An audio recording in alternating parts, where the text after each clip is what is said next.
Hello friends, and welcome back to my channel. Today I'm going to share with you how to make a Crockpot garlic Parmesan chicken and potatoes meal. You'll start off by adding 2 to 3 chicken breasts to your Crockpot. Next you'll add about 1 to 1.5 pounds of baby potatoes that you've washed and halved or quartered depending on how big those are. Now y'all, I forgot to spray my Crockpot, so I'm doing it right now. Here I have 1/4 cup of melted butter and 4 to 5 cloves of minced garlic, 1 teaspoon each of black pepper and salt, 1 teaspoon each of Italian seasoning and paprika. Mix until well combined.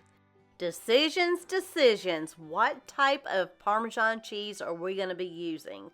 Today I'm using 1/2 cup of shredded Parmesan cheese.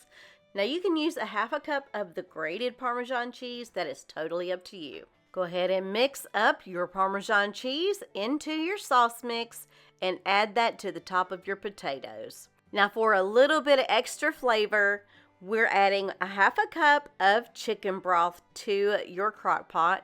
Pour that in on the sides of your Crockpot so you don't mess with the top of your sauce mix. Cover and cook on high for about 3 to 4 hours. This meal right here is packed full of flavor and your family is going to love it. Enjoy, y'all.